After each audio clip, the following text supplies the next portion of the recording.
Hello, everyone. Another set of stories today at Cindy Harper Speaks, but this one's a little bit different what I'm going to do today. Yesterday, when we read Nina, a story of Nina Simone, the words are by Traci and Todd and the pictures by Christian Robinson. At the back of the book, the story was kind of long, but at the back of the book, there's a lot more information about Nina Simone. So I thought I'd share it because it gives more details about her. She had such a fabulous life. So about Nina Simone. Eunice Kathleen Wayman was born in 1933 in the small town of Tryon, North Carolina. Her father, John Devine, was a musician and performer before he met Eunice's mother, Mary Kate. At the time she was born, Eunice had 5 siblings and 2 more came after her. All of the Wayman children learned to play the piano, but none took to it like she did. Her father taught her to play jazz, but her mother, a minister, thought the only music worth knowing was church music. When Eunice was still in diapers, she was lying on a newspaper with musical notes written on it. According to her mother, Eunice sang the notes as if she could read them. Eunice's mother was convinced that Eunice had music on the inside. Recognizing that with the proper training, Eunice could become a preeminent concert pianist, her mother, with the help of her employer, Mrs. Miller, and Mrs. Mazanovich, a piano teacher, carefully planned Eunice's musical education. Eunice studied with Mrs. Mazanovich and fell in love with the music of Johann Sebastian Bach. Bach made me dedicate my life to music, she later wrote. She thought his music was perfect. Eunice attended Juilliard in New York City, then applied to the Curtis Institute in Philadelphia, where she hoped to continue her classical training. When she wasn't accepted, Eunice believed it was because she was Black and a woman, though officials at Curtis have since suggested that her audition was not quite as flawless as she imagined. The Curtis Institute gave Nina an honorary degree the year before she died.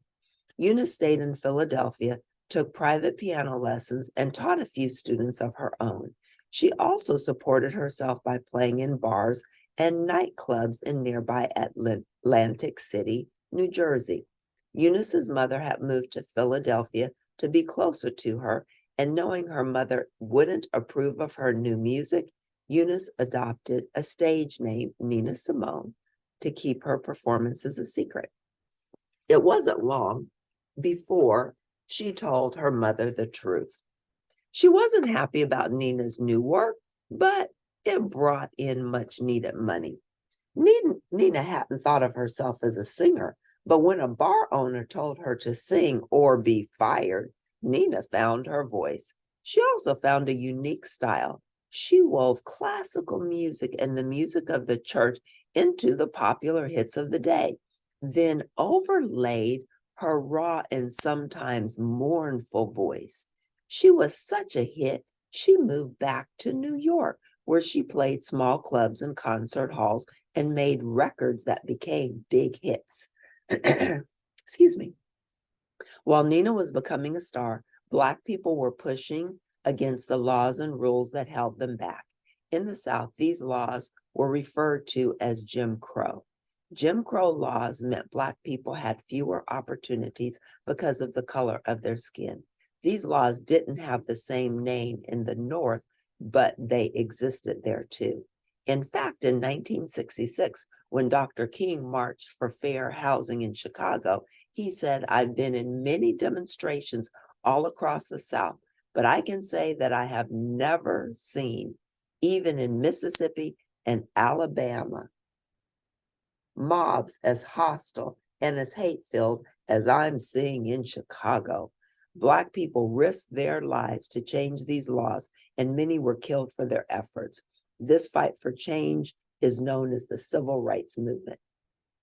As Nina's fame grew, she became friends with prominent Black writers, artists, and musicians.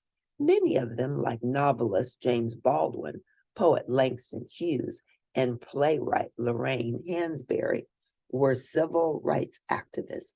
They encouraged Nina to join the cause, but Nina was focused on her career. Her fans expected her to play love songs and songs of protest. Oh, excuse me, her fans expected her to play love songs, not songs of protest. But when Medgar Evers, a civil rights leader in Mississippi, was killed, and the 16th Street Baptist Church was bombed in Alabama, killing 4 young girls, Nina could no longer be silent about what was happening to Black people in America. For the rest of her life, Nina fought for freedom through her music. She protected the conditions Black people lived under and demanded change through song. She also celebrated being Black. Her song, Young, Gifted, and Black, inspired by Lorraine Hansberry, became a civil rights anthem. In the end, the laws in the United States changed. The protests quieted for a while, and people weren't as interested in protest music. But Nina knew the change was real and lasting. She left the United States, finally settling in France, where she died in 2003. Nina's music has never gone away. In 2020, when George Floyd, Breonna Taylor, Ahmaud Arbery, and others were murdered, people took to the streets around the world in protest, and many turned to Nina's music for comfort and strength. My father, a civil rights leader in his own right, introduced me to the music of Nina Simone. He first heard her music playing in a gas station in Alabama. The song was I Loves You Porgy from George and Ira Gershwin's musical Porgy and Bess. When my father asked a gas station attendant who was singing, the attendant replied, I don't know if it's Nina Simone or Nina Simone, but she sure can sing. I've heard that story so often, it feels like part of who I am. So does the music of Nina Simone. That's what the author wrote about Nina Simone. And I'm going to show you a picture of her. Oh, this is a picture of the author and the illustrator, Christian Robinson, and the author, Traci and Todd. So I hope you like that extra information that the author shared about Nina Simone. And if you liked it, please press like at the end. And I'll see you next time at Cindy Harper Speaks. Thanks for tuning in. Bye for now.